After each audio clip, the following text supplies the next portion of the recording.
Bismillahirrahmanirrahim. Assalamualaikum warahmatullahi wabarakatuh.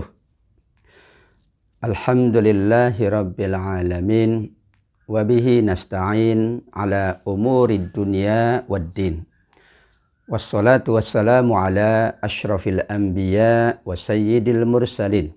Nabiyyina sayyidina Muhammadin wa ala alihi wa ashabihi wa man tabi'ahu wa walahu ila yaumiddin, amma ba'du.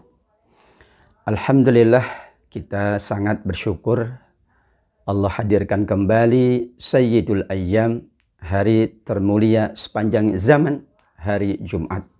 Kita jadikan hari Jumat sebagai hari yang termulia dengan memuliakan diri kita dengan banyak beribadah, banyak beramal soleh, termasuk bermajlis pada hari ini, insya Allah akan menjadi catatan-catatan yang semakin memperberat timbangan kebaikan kita di yaumil qiyamah kelak.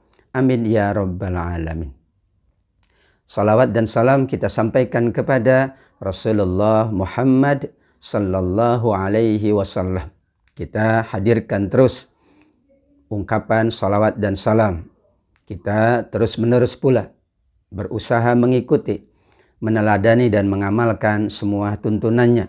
Insya Allah itulah wasilah kita agar kita termasuk yang mendapatkan syafaat di yaumil qiyamah kelak.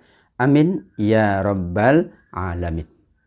Pada pagi hari ini kita akan melanjutkan kajian tafsir, yaitu dari ayat 65 sampai dengan ayat 84 surat Al-Anbiya. Ayat 65 berkaitan dengan ayat-ayat sebelumnya. Karenanya kita masukkan ayat 65 agar ada munasabah. Kalau dalam ilmu tafsir ada keterkaitan dengan ayat-ayat sebelumnya yang berbicara tentang dialog, berbicara tentang ajakan Nabi Ibrahim kepada kaumnya untuk beriman kepada Allah Subhanahu wa ta'ala. A'udzu billahi minasy syaithanir rajim. Bismillahirrahmanirrahim. Thumma nukisu ala ru'usihim laqad alimta ma haula'i yantiqun. Sadaqallahul azim. Kemudian akhir dari dialog Nabi Ibrahim dengan kaumnya, mereka tertunduk, menundukkan kepala dan mengatakan, "Wahai Ibrahim, engkau pasti tahu bahwa berhala-berhala itu tidak dapat berbicara. Bagaimana mungkin engkau meminta kami bertanya kepada berhala tersebut siapa yang menghancurkan teman-temannya?" Kemudian Nabi Ibrahim alaihissalam ketika mendengar jawaban dari kaumnya, disinilah kesempatan beliau kembali untuk mengajak kaumnya, mengingatkan apa yang dilakukannya bertentangan dengan ridha Allah Subhanahu wa ta'ala. Qala afata'buduna min dunillah. Jika demikian wahai kaumku yang aku sayangi, kenapa kalian masih pula menyembah selain Allah? Padahal yang kalian sembah tidak dapat memberikan manfaat sedikit pun kepada kalian, tidak pula dapat memberikan madarat. Kemanfaatan dan kemadharatan ini menjadi catatan bahwa yang kita sembah adalah yang maha kuasa memberikan manfaat. Maha kuasa pula menurunkan ujian. Kemanfaatan dan kemadharatan itulah pula yang selalu kita jadikan panduan dalam hidup ini. Jika bermanfaat, kita terus menjalankannya. Jika madarat, membahayakan, kita tinggalkan. Kaidah dalam usul fikih bahwa mencegah terjadinya bahaya lebih didahulukan dari mengambil manfaat-manfaat. Daf'ul madarrah muqaddamun ala jalbil masalih. Menolak, mencegah terjadinya bahaya, kemudaratan lebih didahulukan daripada mengambil manfaat-manfaat. Uffil lakum walima ta'buduna min dunillah afala ta'qilun. Ayat 67. Nabi Ibrahim mengatakan kepada kaumnya, karena sudah tidak lagi dapat diajak berdialog, tidak dapat lagi diajak dengan bahasa yang lembut, maka Nabi Ibrahim terungkap sebuah ungkapan uffil lakum. Jika demikian, kalian berarti memilih untuk dicelakakan oleh Allah Subhanahu wa taala dengan tidak mau menyembah Allah dan malah mengambil sesembahan selain Allah. Afala ta'qilun. Kembali diingatkan oleh Nabi Ibrahim, tidakkah kalian mau berpikir? Kalian mau kembali berpikir bagaimana mungkin yang tidak memberikan manfaat, yang tidak memberikan madarat, itu justru yang kalian sembah. Padahal Allah Subhanahu wa taala yang maha kuasa memberikan manfaat kepada siapapun, atau maha kuasa pula mencabut manfaat dari siapapun. Itulah Allah ala kulli syai'in qadir. Berakhirlah dialog antara Nabi Ibrahim dengan kaumnya, yaitu kaum Nabi Ibrahim kemudian memerintahkan semuanya untuk membakar Nabi Ibrahim. Dikatakan bahwa seorang raja akhirnya memerintah semuanya untuk membakar Nabi Ibrahim. Kenapa? Karena sudah tidak ada lagi jalan tengah yang bisa didiskusikan. Mereka menolak mentah-mentah ajakan Nabi Ibrahim alaihissalam, namun mereka tidak dapat berargumentasi karena sudah selalu dipatahkan argumentasi mereka oleh Nabi Ibrahim alaihissalam. Maka akhir dari kisah Nabi Ibrahim, dialognya dengan kaumnya adalah qalu harriquhu wansuru alihatakum in kuntum fa'ilin. Sudah, kita bakar saja Nabi Ibrahim dan kita tolong Tuhan-Tuhan kita. Jika kalian ingin berbuat, berbuatlah untuk membakar Nabi Ibrahim. Berbuatlah untuk menolong Tuhan-Tuhan kita. Begitulah para pembesar kaumnya menyampaikan kepada seluruh masyarakat yang hadir menyaksikan dialog debat antara Nabi Ibrahim dengan kaumnya.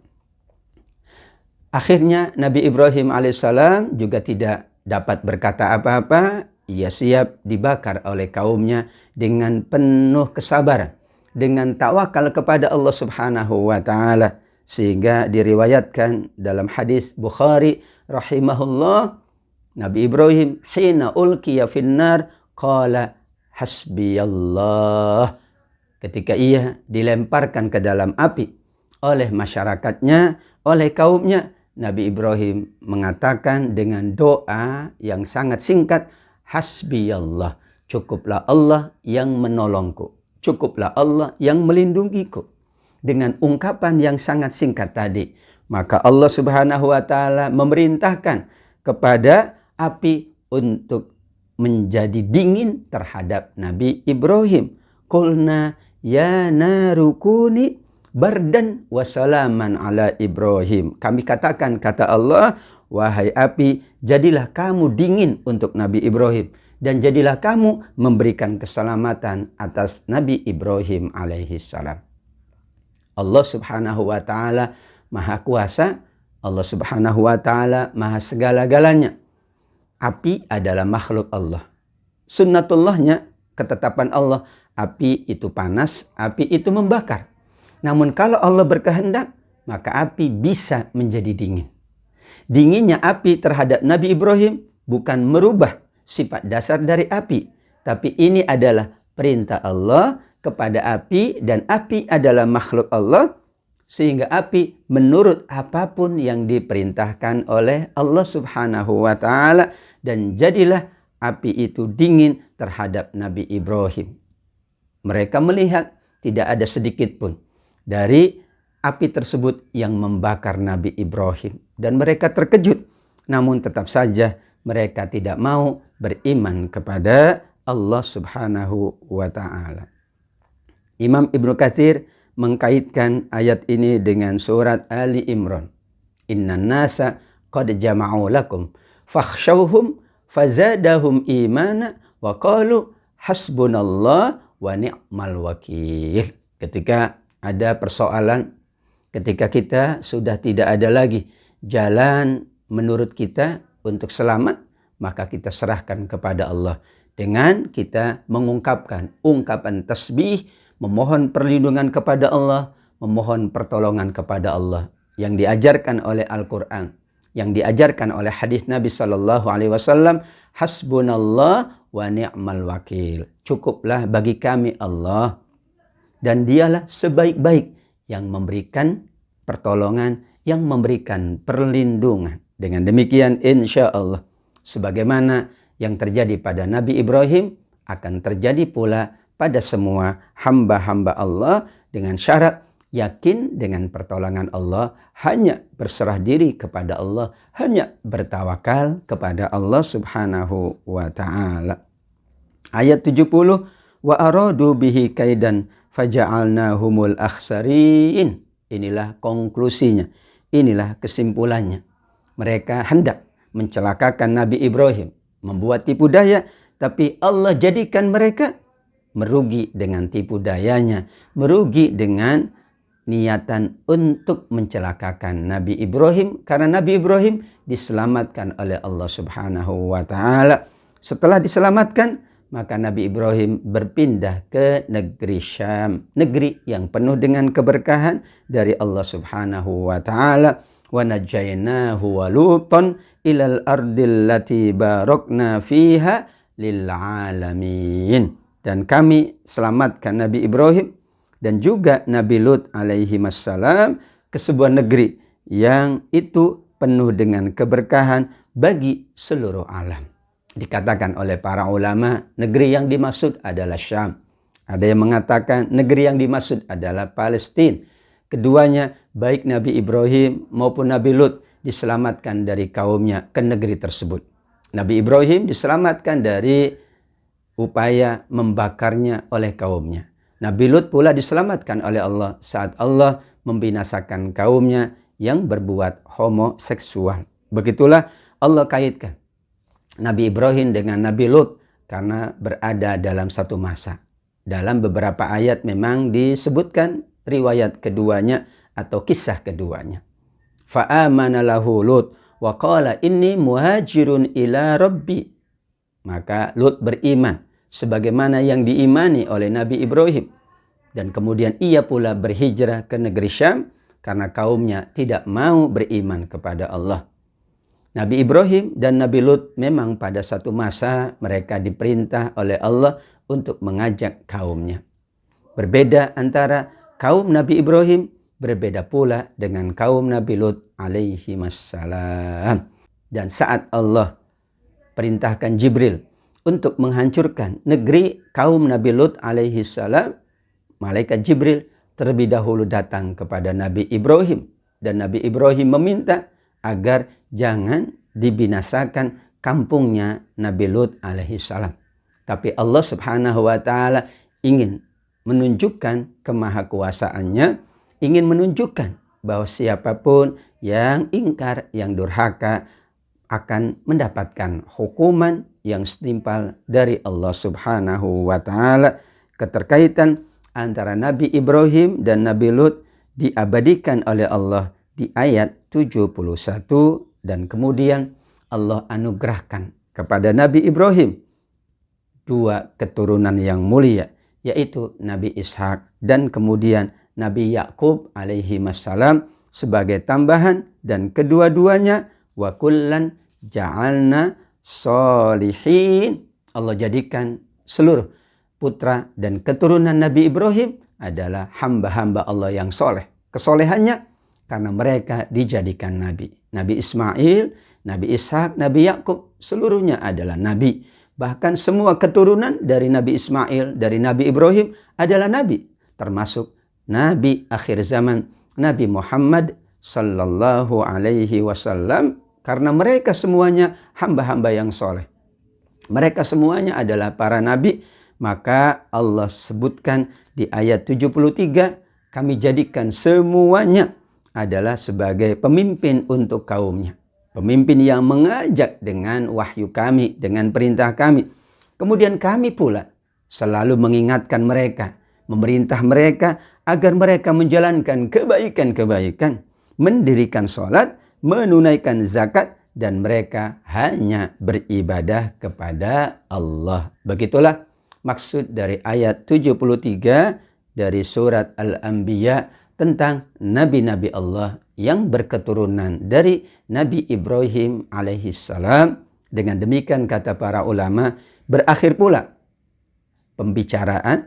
pembahasan ayat tentang Nabi Ibrahim di surat Al-Anbiya, karena berikutnya adalah tentang beberapa nabi Allah Subhanahu wa taala. Ada Nabi Lut, ada Nabi Nuh, ada Nabi Daud dan Nabi Sulaiman, dan kemudian ada pula Nabi Ayyub serta Nabi Ismail, Nabi Idris dan Nabi Zulkifli alaihimussalam ajma'in.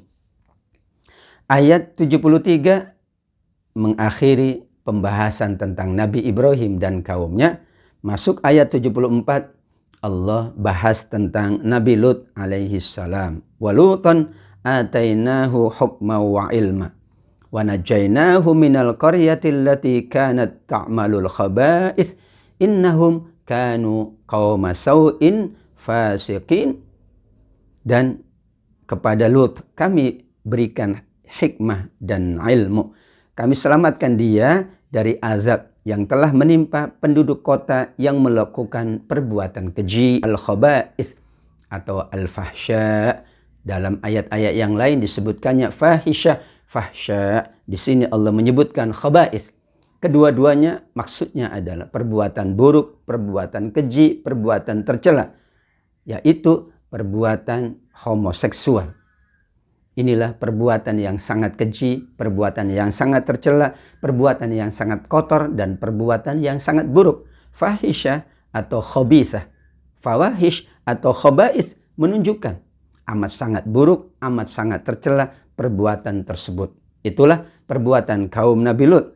Kemudian Allah menyebutkan mereka ini orang-orang yang fasik kepada Allah Subhanahu wa taala. Fasik berarti mereka telah keluar dari fitrahnya. Mereka keluar dari perintah Allah. Tidak lagi menjalankan apa yang Allah perintahkan. Tidak pula mereka meninggalkan apa yang Allah larang untuk dijalankan.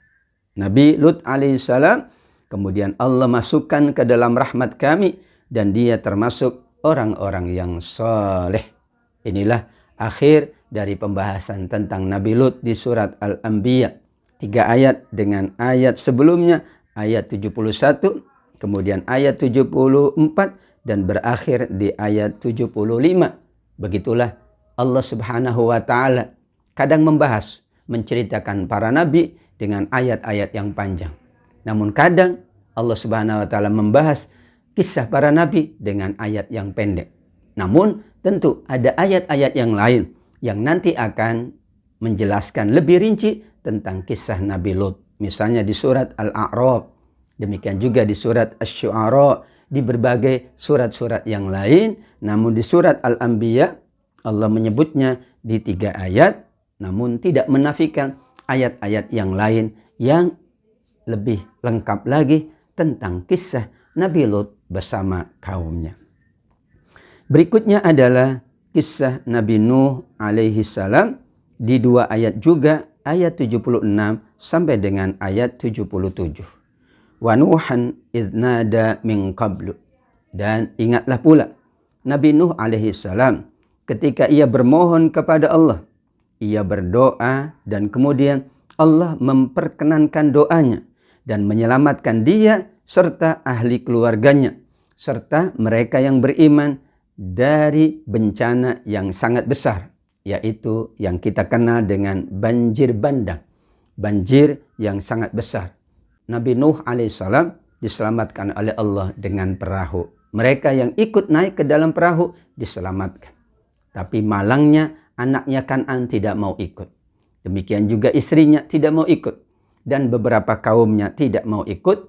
Maka Al-Karbul Azim, bencana yang besar yang Allah sebutkan di ayat 76 ini, maksudnya adalah banjir bandang yang meluluhlantahkan seluruh kampung dan negeri Nabi Nuh alaihi salam.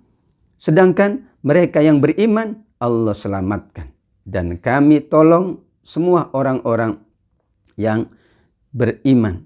Dan kami menolongnya, yaitu menolong Nabi Nuh dan kaumnya dari orang-orang yang mendustakan ayat-ayat kami. Mereka sungguh adalah orang-orang yang berbuat jahat sehingga kami tenggelamkan semuanya. Fa'aghraqnahum ajma'in. Akhir dari kisah kaum Nabi Nuh adalah mereka ditenggelamkan oleh Allah, sedangkan Nabi Nuh dan kaumnya yang beriman Allah selamatkan dengan perahu, dan itulah kita. Kita adalah berketurunan dari yang diselamatkan oleh Allah bersama Nabi Nuh alaihi salam. Berikutnya tentang Nabi Daud dan tentang Nabi Sulaiman alaihi wassalam, ayah dan putranya. Nabi Daud adalah ayahanda dari Nabi Sulaiman. Ada kisah yang menarik di ayat 78 dan ayat 79. Wa Dawud wa Sulaiman. Dan ingatlah pula Nabi kami Nabi Daud, Nabi kami Nabi Sulaiman, ketika keduanya memberikan keputusan, yaitu terhadap sengketa tentang lahan. Lahan sawah itu atau ladang dirusak oleh kambing-kambing milik peternak. Tentu di sini pemilik kebun marah dan meminta ganti rugi. Mereka datang mengadu kepada Nabi Daud dan Nabi Sulaiman alaihi wassalam. Nabi Daud memutuskan bahwa pemilik ternak wajib mengganti untuk kerusakan dari pemilik kebun. Kenapa? Karena kebunnya dirusak oleh ternak-ternaknya. Namun Nabi Sulaiman punya pandangan yang berbeda dengan ayahandanya, dan dikatakan di sini fafahamnaha Sulaiman.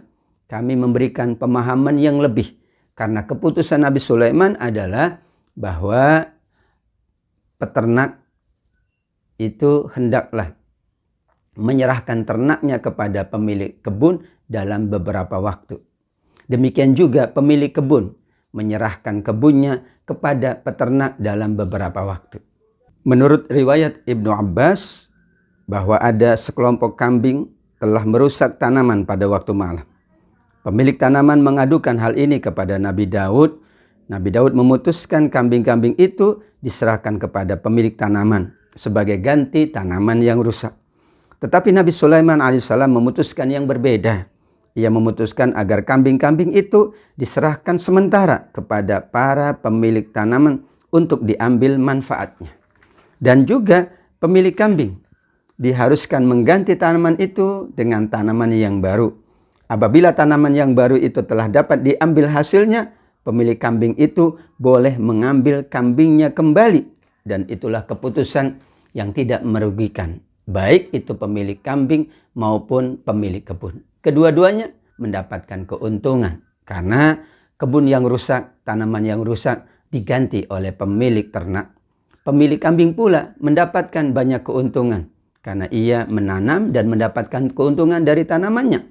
Pemilik tanaman pun mendapatkan keuntungan dari kambing-kambingnya.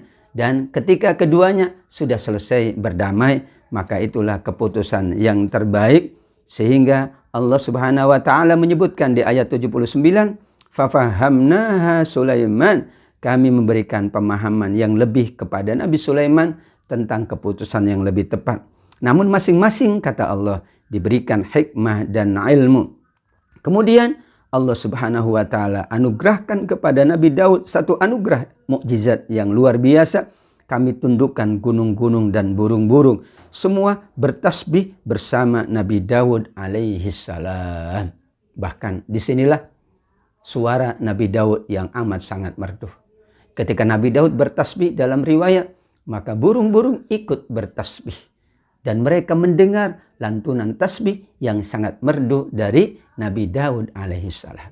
Sampai Nabi SAW menyebutkan, siapa yang punya suara yang merdu, suara yang indah, suara yang bagus, maka dikatakan, utiya mizmarun min mazamir Daud. Sungguh dia diberikan kemerduan, suara yang indah dari kemerduan dan suara yang indah Nabi Daud alaihissalam.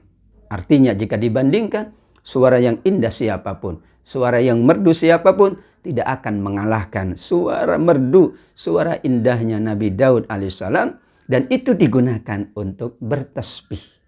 Karenanya ketika kita membaca Al-Quran, Rasul Shallallahu Alaihi Wasallam perintahkan, ya baguskanlah kamu ketika membaca Al-Quran. Indahkanlah ketika membaca Al-Quran. Karena insya Allah setiap kita dianugerahkan suara, dianugerahkan keindahan dalam lisan kita.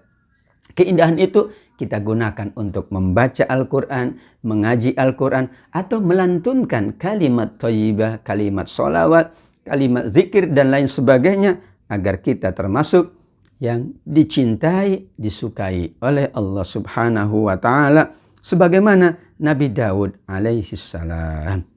Allah berikan tambahan mukjizat kepada Nabi Daud. Kami ajarkan kepada Daud cara membuat baju besi sehingga melindungi saat dalam peperangan. Apakah kamu tidak bersyukur kehadirat Allah Subhanahu wa ta'ala? Fahal antum syakirun. Ayat 80. Allah tutup dengan pertanyaan, tidakkah kalian bersyukur? Wahai Nabi Daud, wahai Nabi Sulaiman, sekian banyak ilmu dan hikmah, sekian banyak mukjizat yang Allah anugerahkan kepadanya, layak untuk disyukuri. Karenanya contoh yang paripurna tentang kesyukuran adalah Nabi Daud dan Nabi Sulaiman. Nabi Daud alaihissalam Allah abadikan di surat Saba ayat 13. I'malu ala Dawud syukra. Bekerjalah, wahai keluarga Nabi Daud, sebagai tanda syukurmu kepada Allah. Nabi Daud manusia yang sangat bersyukur. Di antara bukti syukurnya, ia puasa 1 hari, puasa tidak. Yang kita kenal dengan puasa Nabi Daud. Beliau pula membagi waktunya 3 waktu. 1/3 untuk Allah, untuk sholat, untuk ibadah. 1/3 untuk dirinya dan keluarganya. 1/3 pula untuk masyarakatnya. Bahkan Rasul Shallallahu Alaihi Wasallam memuji Nabi Daud. Tidak ada sholat yang lebih baik dari sholatnya Nabi Daud. Tidak ada puasa yang lebih baik dari puasa Nabi Daud. Abdulus siyam, siyamu Daud. Wa abdulus sholat, sholatu Daud. Masya Allah. Itulah tanda syukurnya Nabi Daud alaihissalam. Demikian Nabi Sulaiman alaihissalam. Tanda syukurnya Allah abadikan doanya di surat An-Naml ayat 19. Yang tentu kita sudah sangat menghafalnya.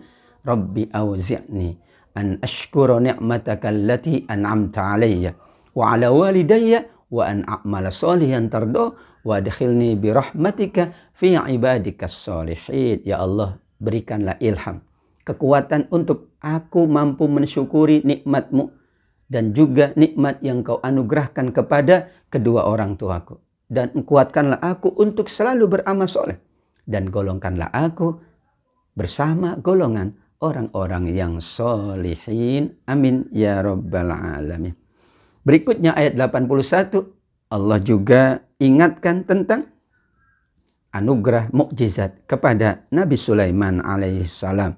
Wali Sulaiman ar-rih asifatan tajri bi amrihi ilal ardil lati barakna fiha wa kunna bikulli syai'in alimin.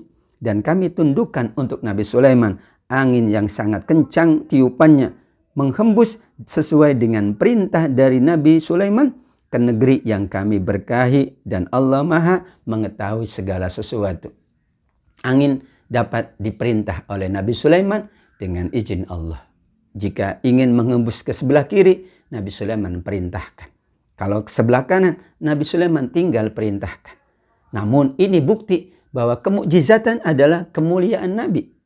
Nabi Sulaiman tidak mungkin menggunakan kemuliaan atau mukjizat itu untuk bermaksiat kepada Allah. Namun semakin taat untuk mengajak kaumnya, untuk bukti kepada kaumnya bahwa dia adalah salah seorang dari Nabiullah. Ditambah lagi di ayat 82. Anugerah Allah kepada Nabi Sulaiman alaihissalam. Dan kami tundukkan pula kepada Sulaiman segolongan setan-setan yang menyelam ke dalam lautan. Bahkan setan-setan inilah di antara yang membuat istana Nabi Sulaiman yang sangat megah. Mereka menyelam ke dasar laut untuk mengambil mutiara-mutiara. Mereka pula mengerjakan pekerjaan yang sangat banyak yang diperintahkan oleh Nabi Sulaiman, dan kamilah yang memelihara mereka semuanya. Wa kunna lahum hafidhin. Subhanallah walhamdulillah. Allah anugerahkan mukjizat yang sangat luar biasa kepada Nabi Daud alaihissalam dan kepada putranya Nabi Sulaiman alaihissalam.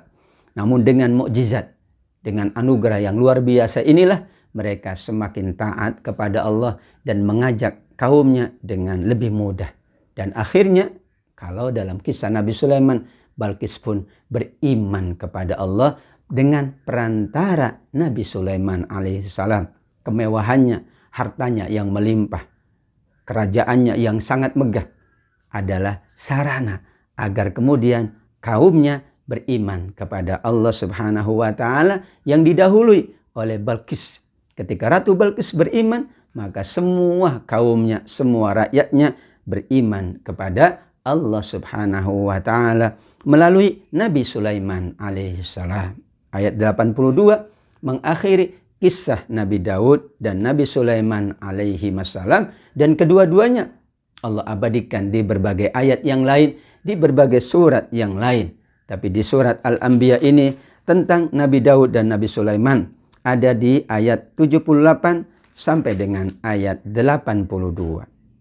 Ayat 83 dan ayat 84 berbicara tentang Nabi Ayub alaihi salam. Berbeda lagi kisahnya. Kisah keagungan Nabi Daud dan Nabi Sulaiman.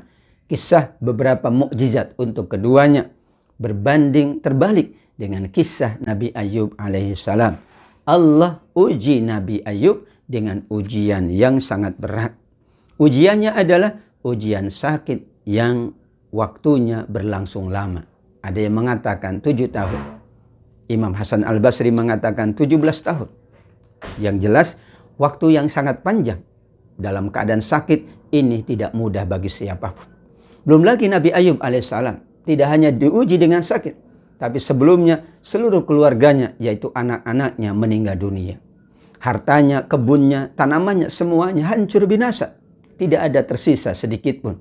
Kemudian dari seorang yang ganteng, dari seorang yang terpandang menjadi seorang yang ditinggalkan oleh masyarakatnya karena memang sakitnya menular. Maka ia kemudian tinggal di satu kampung yang hanya dijenguk oleh istrinya. Dan kemudian istrinya meminta tolong kepada saudaranya untuk membantu memelihara dan memenuhi kebutuhan Nabi Ayub alaihissalam. Akhir dari kisah itu, inilah doa Nabi Ayub. Wa ayyuba idnada rabbahu anni massaniyadur wa anta arhamur rahimin. Ungkapan doa yang sangat bijaksana dari Nabi Ayub. Dan ingatlah Ayub ketika dia berdoa kepada Allah. Ya Allah, aku telah ditimpa penyakit. Namun engkau tetap Tuhan yang maha penyayang dari semua yang penyayang. Wa anta arhamur rahimin. Ungkapan wa anta arhamur rahimin menunjukkan dalam keadaan sakitnya, dalam keadaan sulitnya, dalam keadaan susahnya, ia tetap menunjukkan pengagungan kepada Allah. Tetap ia memuji Allah Subhanahu wa taala. Wa anta arhamur rahimin. Jika dikatakan oleh orang yang sedang mendapatkan nikmat, kita katakan itu biasa. Tapi ini dikatakan oleh seorang hamba yang sedang sakit. Sakitnya dalam waktu yang lama. Anak-anaknya meninggal dunia. Harta kekayaannya sudah habis.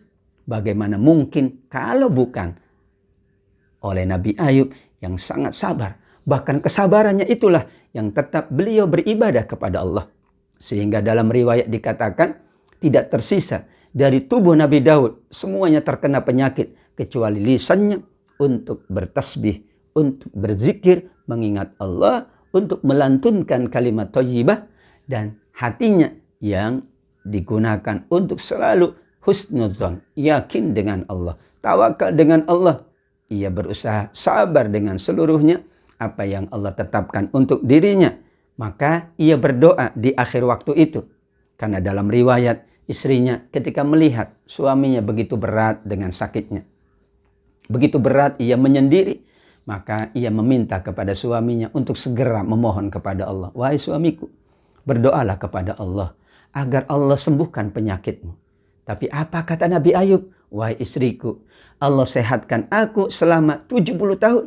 Dan Allah baru menguji aku selama 7 tahun dengan sakit. Masya Allah. Ungkapan yang menunjukkan tetap ia yakin dengan Allah. Tetap ia husnuzan dengan Allah. Namun ia tetap berikhtiar agar kemudian Allah pula menganugerahkan kesehatan dan kembali sebagaimana sebelumnya. Inilah ayat 84. Fastajabna lahu. Saat ia berdoa, doanya pun doa yang penuh keikhlasan, ketulusan. Kami perkenankan doa dari Nabi Ayub dan kami lenyapkan semua penyakit yang ada pada dirinya. Bahkan kami kembalikan seluruh keluarganya. Bahkan kami lipat gandakan jumlah anak-anaknya sebagai rahmat dari kami. Dan agar menjadi peringatan bagi siapapun yang menyembah Allah subhanahu wa ta'ala. Tidak hanya disehatkan, dikembalikan seluruhnya kata Allah. Hartanya dikembalikan, ia kembali kaya. Anak-anaknya dikembalikan. Artinya lahir dari keluarga Nabi Ayub, anak-anak yang solihin dan solihat. Begitulah cara Allah menguji Nabi Ayub dan cara Allah kembali memberikan rahmat yang tiada terhingga kepada Nabi Ayub alaihissalam.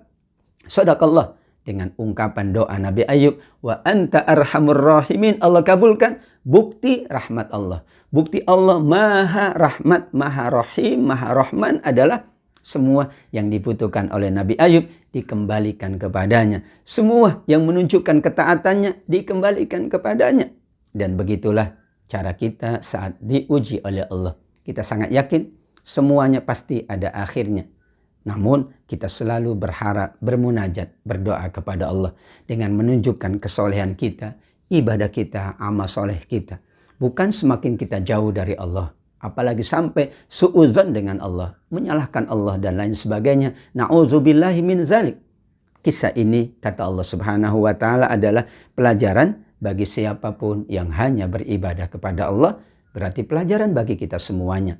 Saat ini kita diuji dengan COVID-19, tapi kita yakin ikhtiar kita sudah maksimal. Kita sudah melakukan berbagai macam protokol kesehatan. Bahkan dengan vaksinasi ini, insya Allah, inilah cara Allah subhanahu wa ta'ala membuka pintu kesehatannya. Namun kita tetap tingkatkan munajat, tingkatkan doa kita kepada Allah. Dan kita selalu menyebut, wa anta arhamur rahimin, ya Allah, engkaulah yang maha pengasih di antara yang memberikan kasih sayang. Kita serahkan kepada Allah.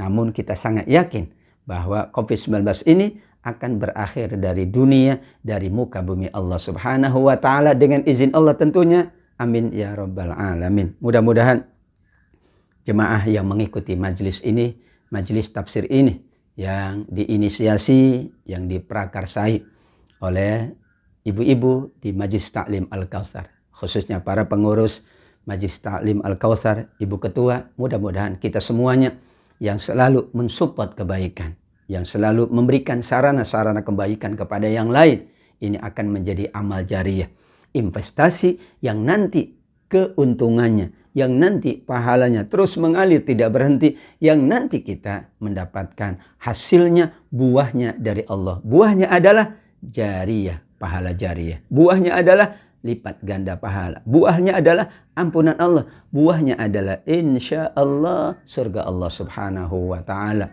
Allahumma arhamna bil Qur'an waj'alhu lana imama wa nura wa huda wa rahmah.